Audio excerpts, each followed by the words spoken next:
Muy bien, pues llegamos al paso número 10, como estaba anunciado, y tengo que deciros que es nuestra última clase del año 2022, ¿vale?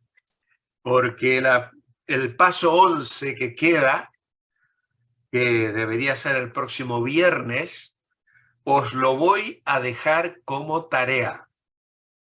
Es una última lección muy sencilla, si bien estas últimas han ido subiendo en contenido, porque esto de amonestarse unos a los otros, exhortarse los unos a los otros, recién hablaban los hermanos de que esto no es tan fácil de hacer, ¿no?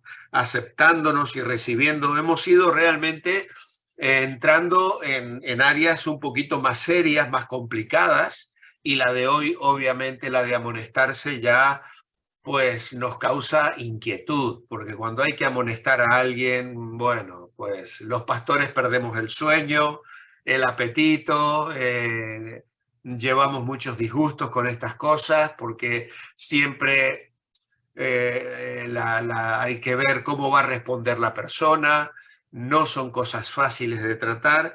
Aún así, pues vamos a ver la importancia de hacerlo para edificar y para bendecir, ¿vale? Pero claro, la última lección, la 11, es de un tema muy sencillo, saludándonos y hospedándonos unos a otros. Es decir, realmente tiene que ver con el saludo y con la disposición de ser hospedadores, abrir nuestra casa y usar lo que Dios nos ha dado para bendecir a otras personas. Entonces, lo que yo os propongo es lo siguiente. Durante esta semana vais a llenar vosotros esta lección buscando las citas bíblicas, respondiendo las preguntas que hay allí con falso y verdadero, y le hacéis una foto a cada página, serán 2 fotos, y me la enviáis. Entonces yo os la corregiré, y de acuerdo a cómo vea las respuestas y tal, entonces luego voy a grabar yo solo, sin una clase en directo, voy a grabar un resumen y os lo haré llegar para que lo veáis luego en YouTube, ¿vale? Entonces, hoy vamos a centrarnos en el paso 10 y el paso 11 os quedará entonces como tarea para cada uno de vosotros. Vamos a orar y entramos a la lección. Padre, bendecimos tu nombre por el gozo de encontrarnos una vez más, de poder saludarnos, hablar de nuestras vidas, de nuestras cosas. Agradecerte porque tú eres bueno con nosotros. Es hermosa la vida cristiana y disfrutar, Señor, de las comidas y las virtudes de cada cultura, de cada país. Realmente, Señor, eres un Dios de gracia, eres un Dios que no hace acepción de personas. Todos somos igualmente amados y aceptados por ti. Por eso te alabamos, Padre, y nos gozamos en ti. Ahora pedimos tu bendición para la clase de hoy. Habla a nuestros corazones y ayúdanos a pensar en este tema que, como hemos dicho, a veces se presenta en situaciones complicadas en nuestras vidas y en la vida de las iglesias. Háblanos, Señor, y enséñanos. Lo pedimos en el nombre de Jesús. Amén. Muy bien, pues vamos entonces a compartir la pantalla.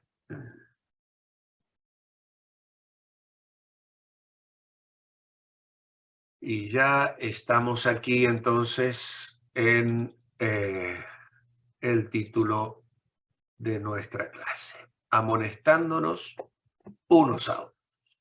Y la persona que está preguntándose, ¿qué hago? ¿Le digo o no le digo? Esto de tener que enfrentar a otras personas para amonestarles no suele ser nada fácil. Pero bueno, nuestro título hoy es positivo. La franqueza levanta a un hermano.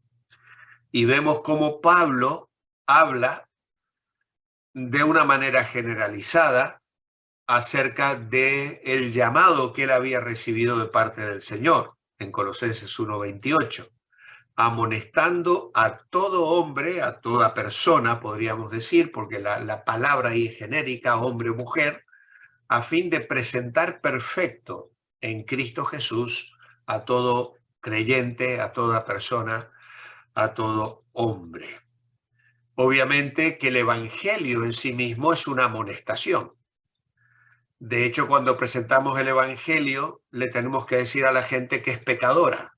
Y no es fácil a veces decirlo, porque la gente no se considera pecadora. Se consideran pecadillos y cosas que todo el mundo hace, mentirijillas y cosas, pero por eso Dios no te va a mandar al infierno, ¿no? Esa es la opinión generalizada de las personas que no tienen ni idea de cuán pecaminosa es nuestra naturaleza humana y de cuán santo es el Señor. Y justamente necesitamos la visión, como la tuvo Isaías en el capítulo 6, cuando vio aquel trono y aquellos seres espirituales proclamando la santidad de Dios, y él dice, ¡ay de mí! Que siendo hombre de labios inmundos, ¿no? Y es cuando nos acercamos a la Biblia, a la pureza de la palabra de Dios, del Evangelio, cuando nos damos cuenta de nuestra incapacidad, de nuestro pecado, de nuestra impureza, y el Evangelio en ese sentido nos amonesta, ¿eh? Ahora bien, se nos invita aquí a la lectura de Proverbios 24 al 26. Y dice, el que dijere al malo, justo eres, los pueblos lo maldecirán y le detestarán las naciones. Mas los que lo reprendieren tendrán felicidad y sobre ellos vendrá gran bendición. Besados serán los labios del que responde palabras rectas. Realmente son unos proverbios hermosos, positivos y que nos ayudan a enfrentar este tema. ¿Qué error se debe evitar? Pues el versículo 24 nos insta a no decirle al malo, justo eres, es decir, decir al malo que es justo o que es inocente.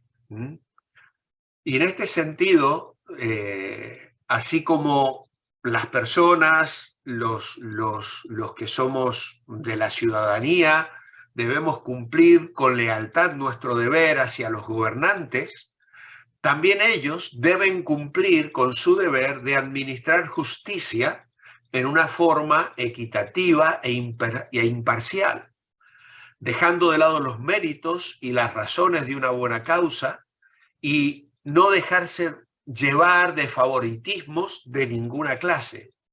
Un buen juez ha de reconocer la verdad, no el rostro de la persona, no una cara familiar, no porque sea un famoso, no porque sea una persona rica, no porque sea una persona de una familia de alta alcurnia, diríamos, en el contexto de una ciudad o de un pueblo.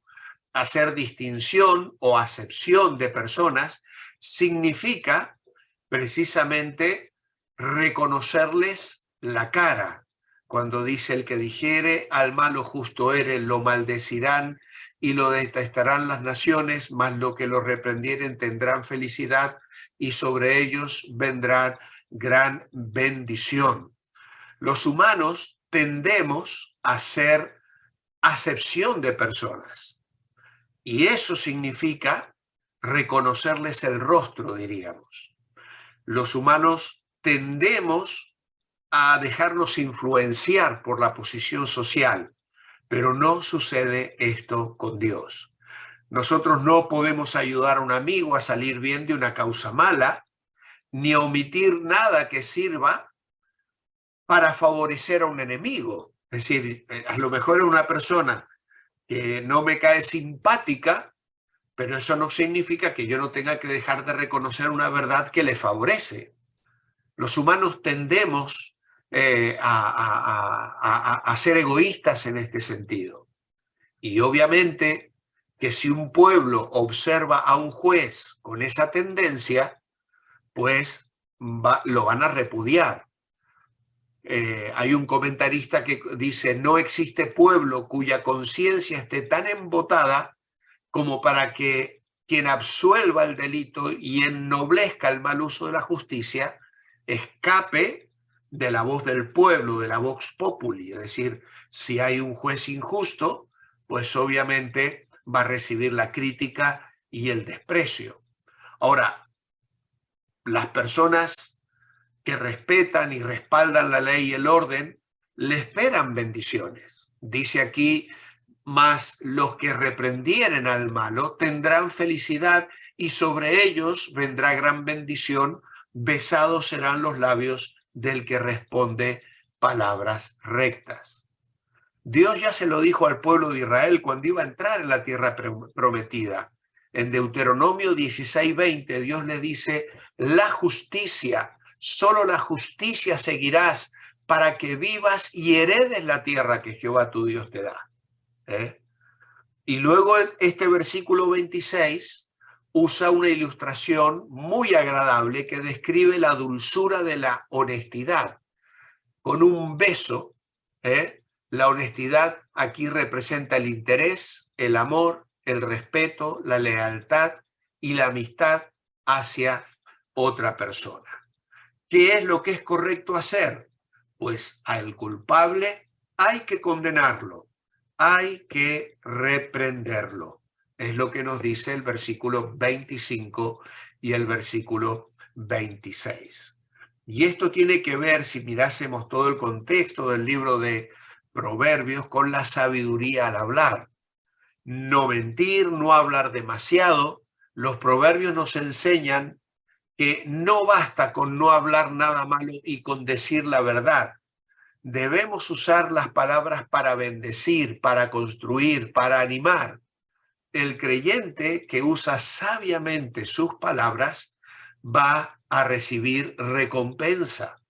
Y esta es la promesa que encontramos en estos versículos. Los que los reprendieren tendrán felicidad, besados serán los labios del que responde palabras rectas. ¿Qué resultado hay cuando amonestamos a alguien? Que vamos a ser bendecidos.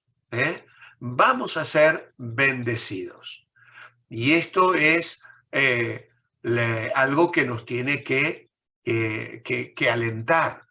Las palabras inapropiadas destruyen el orden y la armonía en la sociedad. Un pueblo maldice a un juez pervertido y responde con una indignación fuerte, como nos dice el proverbio: los pueblos lo maldecirán y lo detestarán las naciones. Pero al que reprende o corrige, en este caso el juez contra el impío, o el hombre justo contra el juez pervertido, es apreciado, es agradable al pueblo y será favorecido. En ese sentido, el versículo 26, besados serán los labios del que responde palabras rectas, nos muestra cómo el que reprende a un amigo amado y estimado, y la frase besados aquí nos habla de que los labios, que es una frase que se encuentra solamente aquí, nos suena algo raro, pero tiene que ver precisamente con alguien a quien aprecias realmente. Por lo tanto, los ministros de Dios, como los jueces y los magistrados, deben renunciar o denunciar la violencia, la injusticia, la inmoralidad, reprender a los malvados para que vengan al arrepentimiento, y así esas personas van a recibir felicidad y bendición. Como un beso en los labios sella un asunto entre una pareja, dice un autor, así también una respuesta honesta confirma un juicio equitativo. En Efesios capítulo 4 y versículo 25, Pablo dice, por lo cual, desechando la mentira, hablad verdad cada uno con su prójimo, porque somos miembros los unos de los otros. Así que hay que desechar la mentira y hablar la verdad. Y en este sentido, hay que hablar la verdad cuando exhortamos. Esto es muy importante. Ojo con la exageración. Obviamente ya no vamos a hablar de la mentira. Si yo voy a ir a exhortar a alguien o a amonestar a alguien, obviamente que tengo que asegurarme de lo que yo voy a hacer es enfatizar algo o llamar una atención sobre algo que yo sé que es verdad. Ahora, esto requiere valentía, dice aquí, porque la gente no siempre está dispuesta a escuchar la verdad. Y amonestar es un riesgo, pero lo hacemos por el bien de la otra persona. Es decir, amamos a la persona y porque entendemos que va por un mal camino, que ha tomado malas decisiones que van a tener consecuencias para ella, para la familia, para la iglesia, para quien sea, pues hay que amonestarle. Yo recuerdo casos,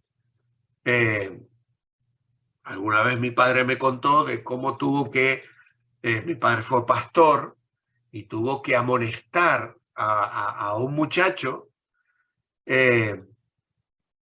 y gracias a esa amonestación, ese hombre corrigió su conducta, que podría haber destrozado su matrimonio. Este llegó a ser luego anciano de otra iglesia y luego su hijo llegó a ser pastor, ¿no?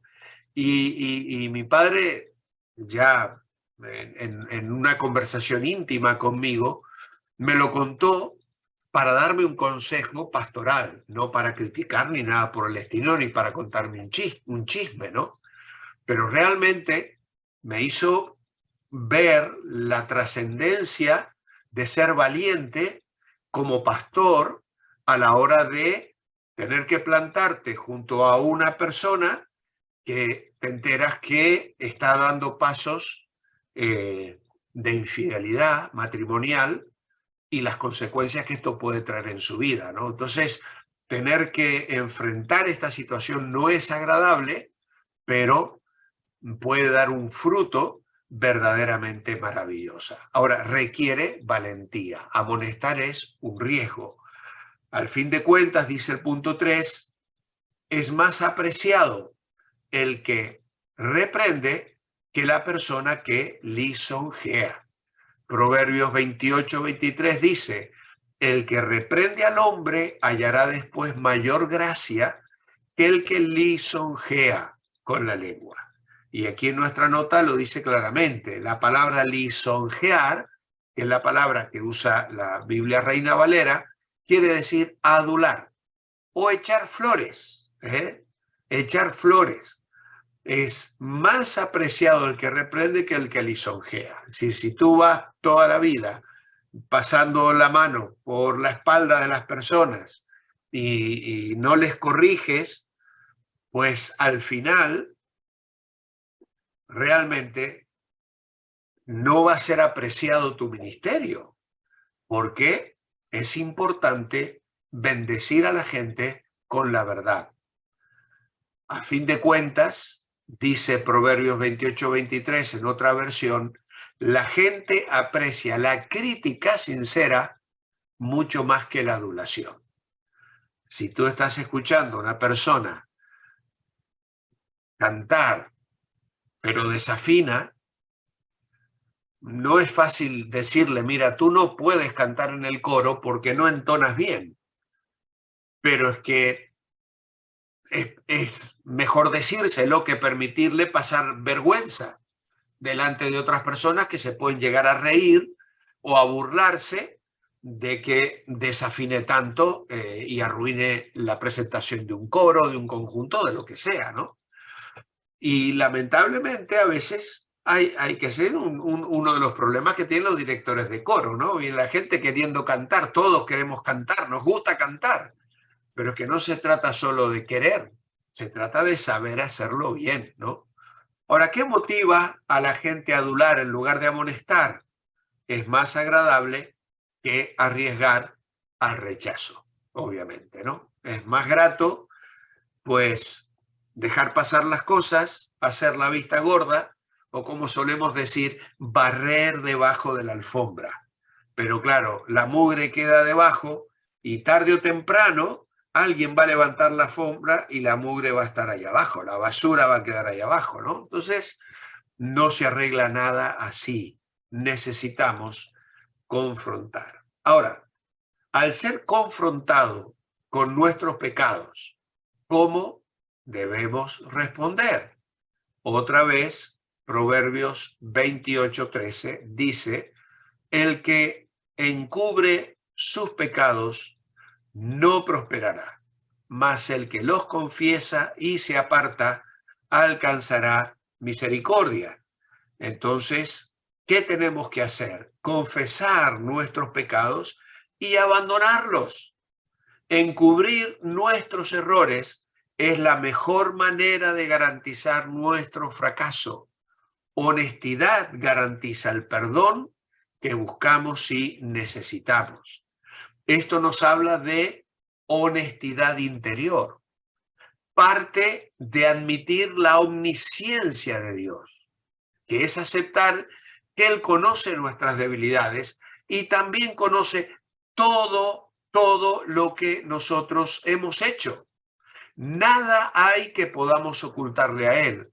No podemos pretender enterrar nuestros pecados debajo de una alfombra. Quizá podamos ocultárselo a los demás, pero no a Dios. Necesitamos avanzar en nuestra relación personal con Dios y darnos cuenta de que no debemos ocultarle nada, dado que no podemos ocultarle nada porque Él lo sabe todo. Podemos confesarle lo que hemos hecho mal y que Él nos perdone. Y no solo eso, esa actitud de confesión y arrepentimiento debe llevarnos a un cambio en nuestra vida sobre esas cosas que han estado mal. La honestidad interior es fundamental. Debemos admitir nuestro pecado para poder cambiar. Y en ese sentido, debemos estar dispuestos a que, si somos amonestados, responder corrigiendo aquella cosa que alguien se ha atrevido a reprendernos, a amonestarnos para nuestro bien. El propósito de amonestar, según Colosenses 1:28, decía Pablo, era presentar perfectos ante Dios. Lo tenemos arriba, amonestando a todo hombre a fin de presentar perfecto en Cristo Jesús a todo hombre. Esta meta tan noble nos debe motivar a seguir luchando, confiando en el poder de Dios. Ahora, ¿cómo amonestar? Romanos capítulo 15, versículo 14 dice, pero estoy seguro de vosotros, hermanos míos, de que vosotros mismos estáis llenos de bondad, llenos de todo conocimiento, de tal manera que podéis amonestaros los unos a los otros. Tremendo, Pablo, lo que le escribe a los romanos, ¿eh? Ahora, para instruir a otros hay que estar llenos de bondad y de todo conocimiento. Me faltó la palabra todo allí. Es decir, tengo, por un lado, que conocer la palabra de Dios para usarla adecuadamente, pero también tengo que conocer la situación y tener una fuente de información fidedigna.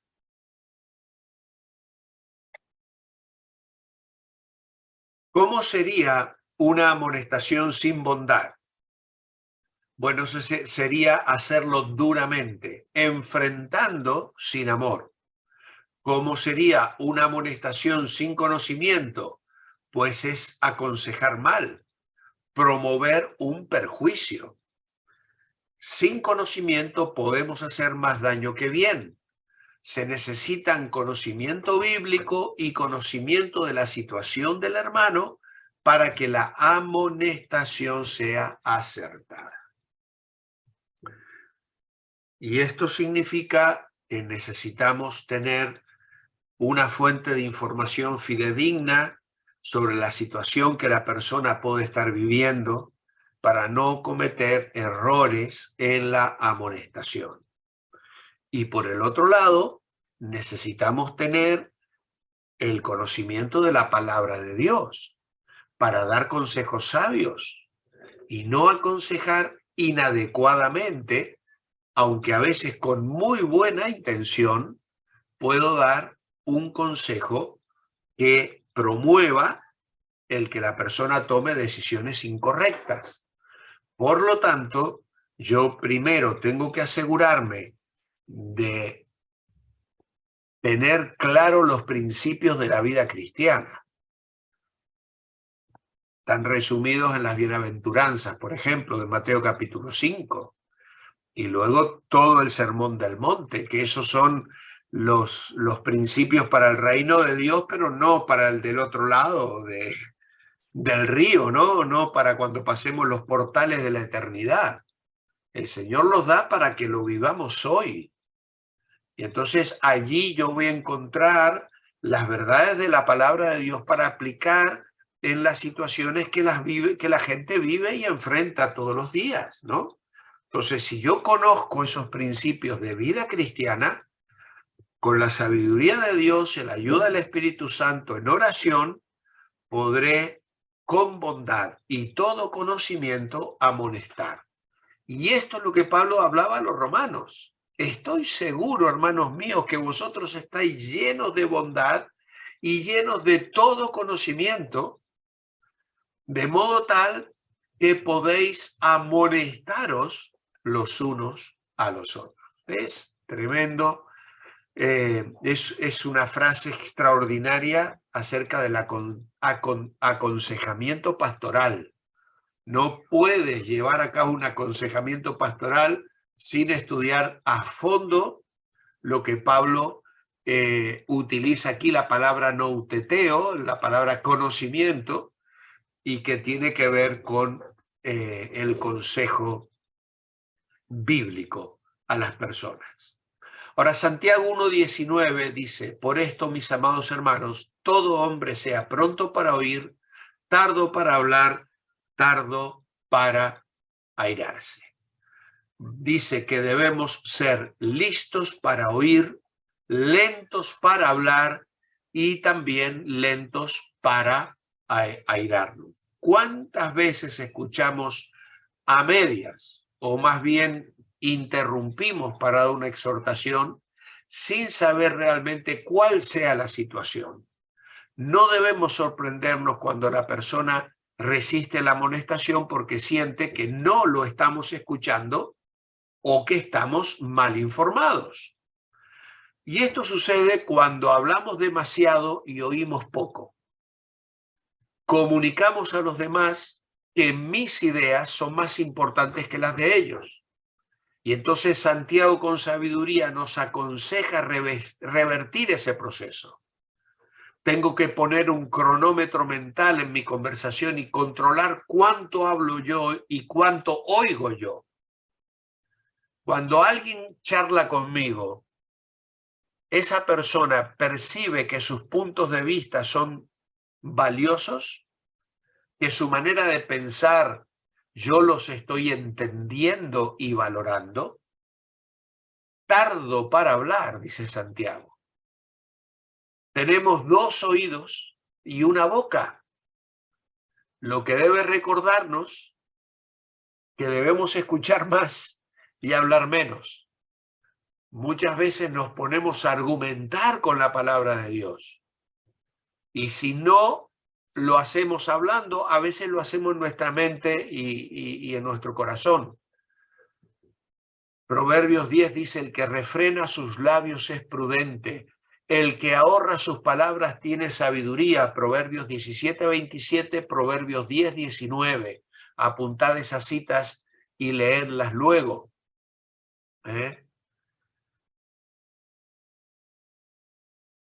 Hay personas que pueden enfadarse cuando yo no...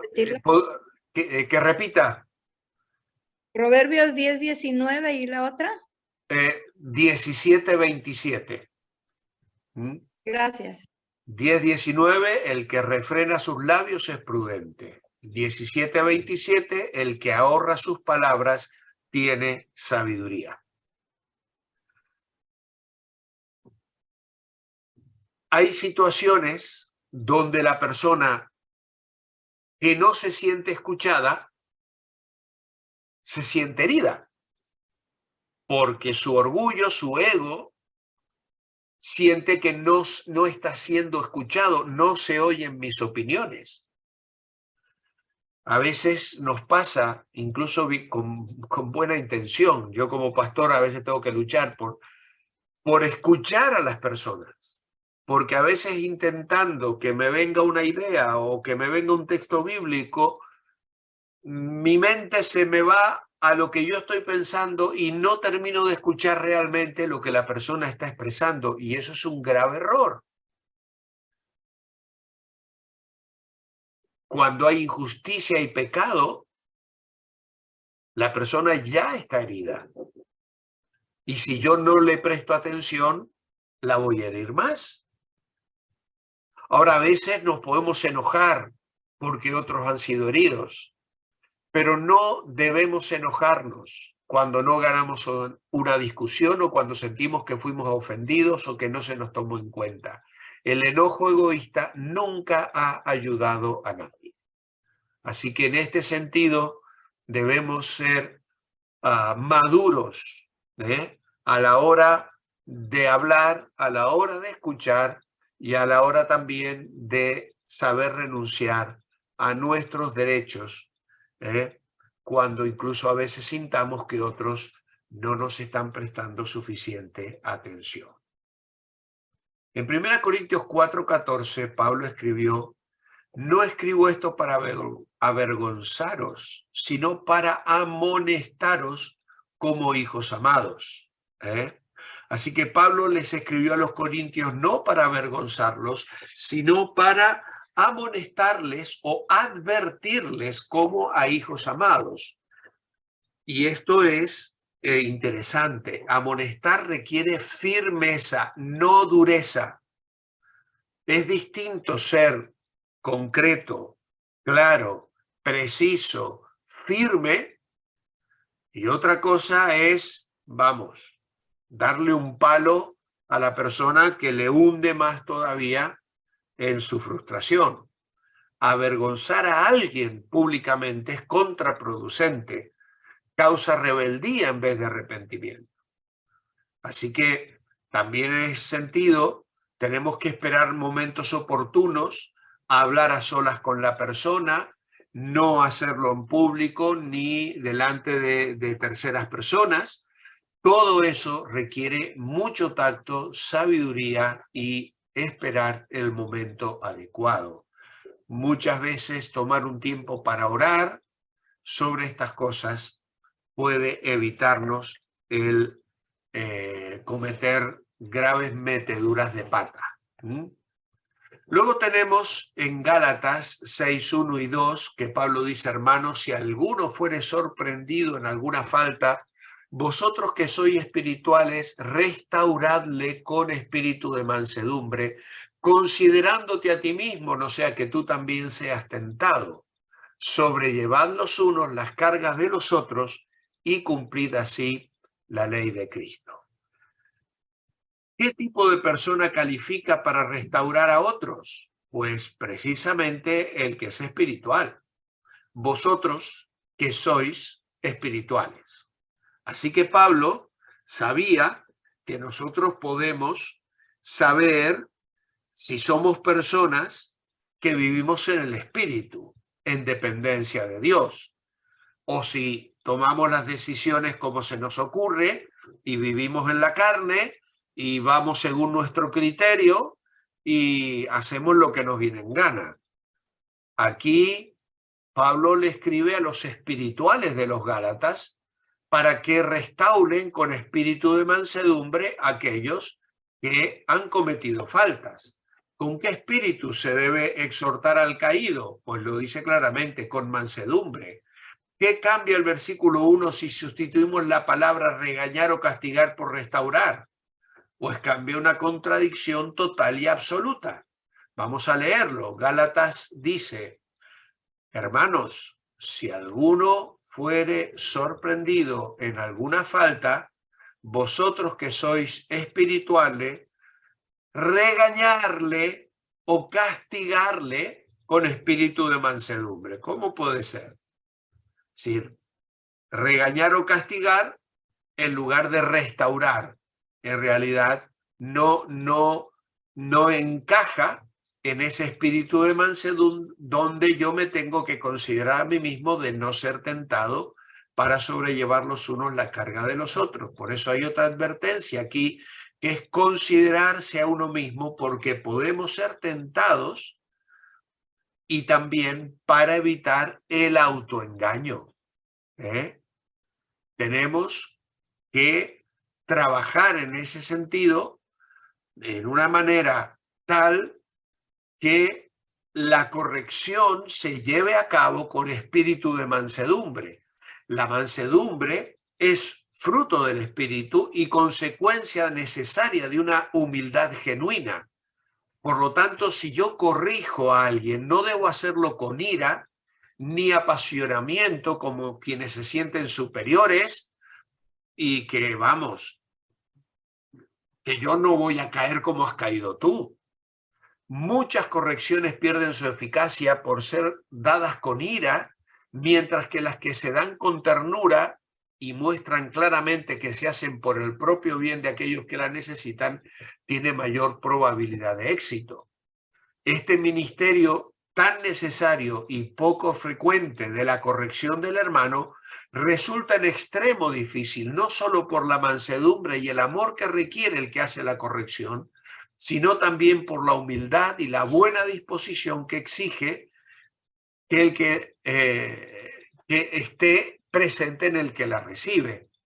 Porque la mayoría de los hermanos lamentablemente carecen del necesario nivel de espiritualidad, incluso reciben con resentimiento las correcciones que se les hacen y tienden a excusarse en lugar de confesar humildemente su carnalidad. Así que este es un poco el riesgo que corremos. A veces son hermanos que necesitan ser amonestados, pero están viviendo en la carne, en pecado, y justamente la amonestación hace que se produzca un endurecimiento de corazón y haya más rebeldía. Pues los pastores y aquellos que amonestamos tenemos que aprender a aceptar también estas situaciones y a dejar en manos del Señor, entendiendo que las personas son responsables delante de Dios. Mientras yo haya dado la amonestación en esa dependencia, en ese espíritu de oración, en esa actitud espiritual de mansedumbre, descanso en el Señor, y si la persona se enfada, es su problema y ella tendrá que dar cuenta. De todas maneras, debo siempre recordar que aún el más espiritual está sujeto a tentaciones. Por lo tanto, no hay lugar para el orgullo. Es solo la gracia de Dios que nos mantiene victoriosos. En el año 1988, viajé a los Estados Unidos por primera vez a un congreso de evangelistas. Y se había producido ese año la caída de un pastor muy famoso que se llamaba Jimmy Swaggart y que tenía, bueno, un ministerio extraordinario. Había ganado miles de personas para Cristo, tenía programas de televisión por toda Latinoamérica, tenía, bueno, una iglesia grandísima y, bueno, y lamentablemente ese pastor cayó en pecado con una mujer, un pecado sexual, casi parece que le tendieron una trampa, y bueno, pues fue terrible lo que sucedió con él. Yo recuerdo estar en librerías cristianas que tenían pilas y pilas de libros que iban a salir nuevos de él y que nadie los compraba. Fue un fracaso total la venta de su libro, precisamente por el escándalo que se había producido por la caída de este gran líder de la obra evangélica. Billy Graham, que tenía en ese momento un ministerio extraordinario, periodistas se le acercaron a decirle cuál iba a ser la actitud que él iba a tomar ante la caída de ese pastor. Y lo que Billy Graham contestó fue: vamos a orar por él y vamos a ayudarle a su restauración. Es un hermano caído y no debemos fusilarle ni terminar con él. Está herido y necesita atención. Fue tremendo el testimonio de Billy Graham frente a críticas y, bueno, otros pastores que estaban hablando pestes, lo sepultaron. Bueno, yo no lo voy a justificar tampoco, por supuesto, ¿no? Pero la actitud de Billy Graham hacia un hermano caído fue de mansedumbre, de considerarse a sí mismo. Ahora recuerdo que lo primero que Billy Graham dijo fue: lo que le ha pasado a él me puede pasar a mí, me puede pasar a mí, ¿no? Considerándote a ti mismo, no sea que tú también seas tentado. Otra parte de la restauración es sobrellevar las cargas ajenas, dice Pablo a los Gálatas en el versículo 2. Las cargas que debemos llevar para el hermano son las cargas pesadas, abrumadoras, que el hermano es incapaz de sobrellevar solo. No se refieren a las cargas normales de cada día, las cuales él sí tiene que llevar. Vamos a avanzar ya para entrar en la fase final de nuestra clase, porque ya llevamos casi 40 minutos. Mateo 18, Jesús dice aquí: si tu hermano peca contra ti, ve y repréndele estando tú y él solo. Si te oyere, has ganado a tu hermano. Mas si no te oyere, toma aún contigo a uno o dos, para que en boca de 2 o 3 testigos conste toda palabra. Si no los oyere a ellos, dilo a la iglesia, y si no oyere a la iglesia, tenle por gentil y publicano. ¿Cuáles son los 3 pasos que debemos dar cuando alguien ha pecado en contra de nosotros? Pues ir a hablar a solas, reprendiéndole en privado. Si la persona no responde adecuadamente, ir a hablar con la persona acompañado por 1 o 2 testigos. Y finalmente, si la persona ni siquiera así corrige, comunicar a toda la iglesia esperando un arrepentimiento real. Ahora, ¿cuál de los 3 pasos es más difícil para usted? Bueno, son todos difíciles, todos son difíciles, pero para mí el primero tal vez sea el más difícil. Cuando tengo que ir solo a enfrentar una situación de pecado ante una persona, pues realmente es una situación muy complicada. ¿Considera usted que usa este método al tratar con los que le ofenden? Bueno, allí cada uno puede responder. Yo como pastor he aprendido a utilizar esto siempre y espero que el Señor me dé la sabiduría necesaria para seguir esta cadena, diríamos, que evita mucho murmuración, evita mucho dolor, evita que las cosas se ventilen por todos lados, ¿no? Recordad una máxima que en algún momento os la he dado, que es la siguiente: el círculo de confesión es tan grande como el círculo de pecado. Entonces, si la persona ha pecado contra mí y yo voy y hablo a solas con él, con ella, pues ya está solucionado el problema. Si la persona confiesa y se arrepiente. Ahora, si la persona ha pecado contra mí en la presencia de 6 o 7 personas, pues tendrá que confesar delante de 6 o 7 personas, ¿no? Y ese es un poco el parámetro que nos da. El círculo de confesión es tan grande como el círculo de pecado. Si hay un pecado que ha cometido un creyente que mancha el testimonio de toda la iglesia, pues ese hermano tendrá que confesar su pecado delante de toda la iglesia, y toda la iglesia tiene que responder con amor para restaurar al hermano, para acompañar al hermano, para darle consuelo al hermano y para levantar al hermano. Y esto lo hace Pablo escribiendo a los Corintios, especialmente en la segunda carta. Pero no podemos decir mucho más. ¿Por qué es importante hablar primero a solas con la persona? Porque se limita el daño, se minimiza las consecuencias del pecado y el error. Eso es lo más importante. Ahora, es común dejar de lado el primer paso y pasar directamente al chisme. Ese es el problema. Mira, te cuento lo que me dijo esta persona que me ofendió, me respondió así. Y esto es moneda corriente en la vida de las iglesias muchas veces, ¿eh? Así que tenemos que aprender, hermanos, cuando algo no me ha gustado, no se lo tengo que ir a contar a otros. Ve a la persona, arregla con la persona, no lo desparrames, porque cuando tiramos las plumas al viento, luego, ¿quién las vuelve a recoger? ¿Cuál es la función de los testigos en el paso 2? Respaldar al que dice la verdad y tiene buena voluntad para arreglar el asunto. Así que allí lo tenéis para copiarlo. Respaldar al que dice la verdad y tiene buena voluntad para arreglar el asunto.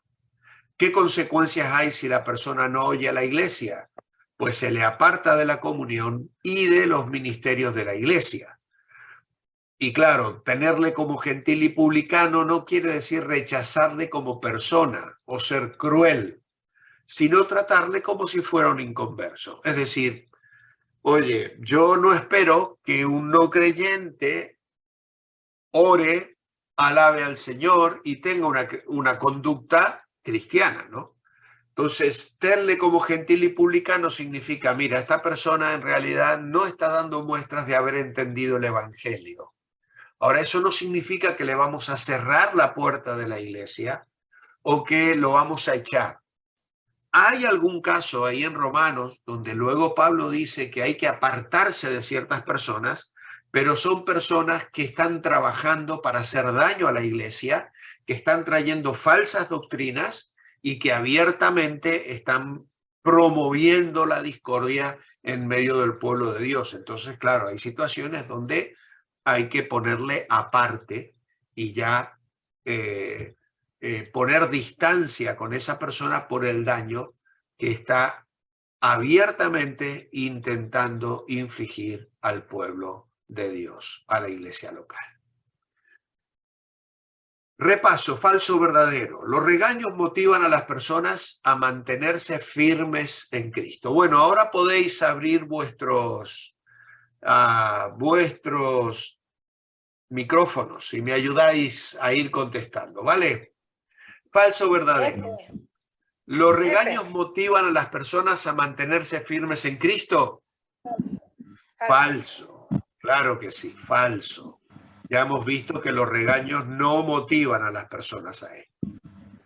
Nunca debemos reprender a nadie, solo aceptarle. Falso. Falso también, claro. ¿Cómo vamos a estar aceptando solo a las personas cuando están abiertamente entregadas al pecado? La amonestación debe ser basada en la bondad. Verdadero. Pero, obviamente estáis llenos de bondad, llenos de todo conocimiento. Avergonzando a la persona caída le motiva a dejar el pecado. Falso. Falso, falso. Nunca la vergüenza ni el bochorno público es una herramienta que debiéramos usar para corregir a nadie. Muchos exhortan sin tener la información necesaria. Verdadero. Verdadera. Lamentablemente sí. ¿Cuántas veces nos hemos encontrado con gente que ha amonestado a otros y ahí es donde surgen los conflictos en la iglesia? Es que me dijo tal cosa y me riñó y tal y no lo sabía y yo me he pasado a esta y tal. Y claro, una vez que se aclaran las cosas, pero lamentablemente a veces somos rápidos para hablar y rápidos para juzgar sin tener todos los elementos de juicio, y ahí es donde Satanás gana ventaja sobre nosotros. Si le hablamos con ternura, no se va a tomar en cuenta la seriedad de su pecado. Verdadero. Verdadero. Volvemos a leerlo. Si le hablamos con ternura, no Yo se puse va a tomar falso. en cuenta la seriedad de su pecado. Es Yo falso. puse falso. Siempre tenemos que hablar tiernamente. La verdad debe darse con bondad. Como decía Pablo allí a los Gálatas, que debemos restaurar al hermano con mansedumbre, considerándote a ti mismo. O sea, hablar con ternura no implica que yo no voy a ser firme para que la persona se dé cuenta de la seriedad de su pecado, ¿vale? Así que sí, siempre el amor por delante. ¿Ah? Es falsa, porque no, tenemos que ser amorosos, tenemos que hablar con ternura. Y acá está diciendo que no, que el amor no va a hacer que la persona se tome en serio el error que está cometiendo. ¿Vale? Falso. Luego, el primer paso de la exhortación es una denuncia ante la iglesia. Falso. Falso. Es el último paso. Es el último paso, no el primero. Y luego, antes de amonestar a otro, debo examinarme a mí mismo. Verdadero. Verdadero. Acabamos de ver cómo Pablo lo recalca allí en Gálatas capítulo 6, versículo 1 y 2. Muy bien. Así que con esto terminamos la lección, pero vamos a repasar también lo falso y verdadero del comienzo de la lección, que siempre lo dejamos para el final. Dice, es mejor no denunciar el pecado porque podría desanimar al hermano. ¿Qué os parece? Ahí también vemos el 31. Es mejor no denunciar el pecado. Es mejor denunciar el pecado porque podría desanimar al hermano. Yo puse falso. Es falso. Puse Claro, falso. porque esto sería barrer debajo de la alfombra, ¿no? Si no vamos a denunciar el pecado porque lo vamos a desanimar. No, el pecado hay que denunciarlo, aunque duela. No es fácil, por eso decimos que hay un riesgo, ¿no? Y es doloroso, así que es falso. Te debe amonestar siempre con una actitud de humildad y amor. Verdadero. Verdadero, verdadero. Y finalmente, los regaños motivan a las personas a mantenerse firmes en Cristo. No sé. Falso. Hemos dicho, recordad que teníamos que restaurar. Lo que motiva a las personas es la restauración, no el regaño. La regañina, solo el tirar de orejas, diríamos, ¿no? Mantenerse firmes en Cristo no lo conseguimos sin Muy bien. Allí en la columna de la izquierda dice avergonzar a alguien públicamente es contraproducente, causa rebeldía en vez de arrepentimiento. Y luego tenéis allí una pequeña tarea. ¿Cuál es un pecado grave que merece una amonestación? ¿Qué tan grave es el pecado de causar divisiones? ¿Y cuáles son algunas maneras de causar divisiones? ¿Vale? Entonces ahí ya tenéis vosotros que trabajar un poquito esta semana mirando el contexto de Tito, capítulo 3, versículos 10 y 11, donde el apóstol Pablo le da unos consejos a este joven pastor, ¿no? Luego meditar en Romanos 15, 14, cómo puedo amonestar sin juzgar, es decir, cuando no tengo conocimiento, y ahí se nos habla que el que amonesta tiene que tener bondad y conocimiento, pero principalmente requiere que haya quitado la viga de su ojo para ver la paja en el ojo del otro. Y finalmente se sugiere memorizar Gálatas capítulo 6 y versículo 1. Muy bien, hermanos. Así llegamos al final de nuestra clase de hoy. Ya como decíamos al principio, es un tema delicado. Pero que el Señor nos ayude a aplicarlo con la sabiduría que viene de la palabra de Dios.